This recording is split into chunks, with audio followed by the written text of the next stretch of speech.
Rogue Squadron, probably the most famous starfighter squadron in the entire Star Wars galaxy. Arguably not the most skilled. I think Luke Skywalker's twin son squadron from the Yuuzhan Vong War probably has it beat, but when it comes to squadrons with, well, one or less Jedi, I think then that Rogue Squadron has to be near the top. Rogue Squadron's fame, or I suppose infamy if you're a dirty Imperial, comes not only from its achievements during the Galactic Civil War, but also its numerous successes after the Battle of Endor, including the capture and liberation of Coruscant, participation in the Thrawn campaign and other wars, and more. But you may be surprised to learn that it wasn't actually Rogue Squadron's pedigree or skill which made it so important to the New Republic. It wasn't even the fact that they were basically an ace in the hole whenever the New Republic needed something done. No, it was actually Rogue Squadron's fame itself which made it so important, especially in the early days of the New Republic. This is discussed in depth during the X-Wing novels, and is even a major plot point of X-Wing Book 1, Rogue Squadron. In that novel, Wedge Antilles is reforming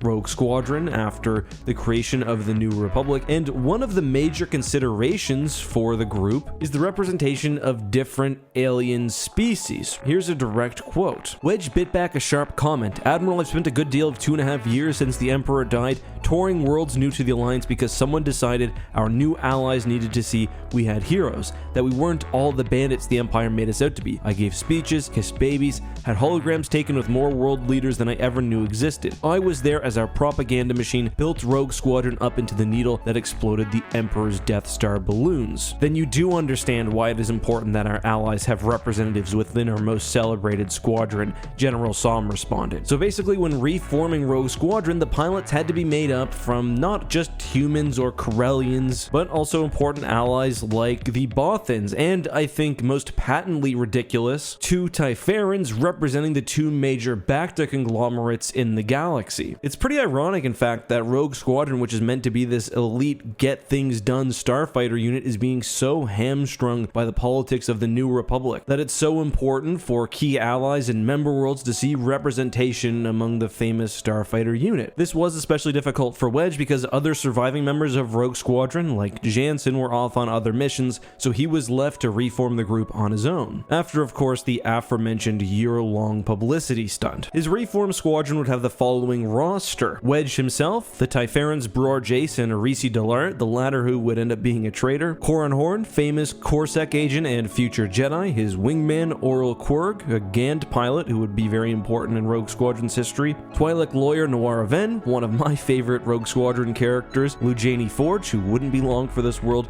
Razadi Yener, the Shistavanian Wolfman Riv Shiel, Bothan Prishk Vissak, the Rodian Andorni Hui, and finally, one of my other favorites, Gavin Darklighter. Gavin was a very interesting pick because he comes from a nowhere world, Tatooine, but was also the cousin of famed rebel hero Biggs Darklighter. Another, well, very controversial pick, to put it lightly, was Tycho Selchu, who would serve as the squadron's XO, but in the beginning would not fly active combat duty. Tycho Selchu was controversial because he had been captured and had spent time on the Imperial prison ship known as the Lusankya. Lusankya had a really nasty habit of breaking people's minds and causing them to turn traitor against the New Republic, so there was the fear that that would happen. However, Tycho eventually earned the trust of not only Wedge, who he always pretty much had, but also the New Republic. From that point on, Rogue Squadron would play a major role in the New Republic and later the Galactic Alliance, and really would serve throughout the rest of known Star Wars history in Star Wars Legends, continuing to be not only a crack starfighter squadron, well known as the best in the galaxy, but also a political tool. And really, it's incredible what Wedge ended up accomplishing with all of these restrictions. It is true that Rogue Squadron did see, well, some turnover. Pilots died, some were killed out of action, many were killed in action, but the average life of a starfighter pilot in Star Wars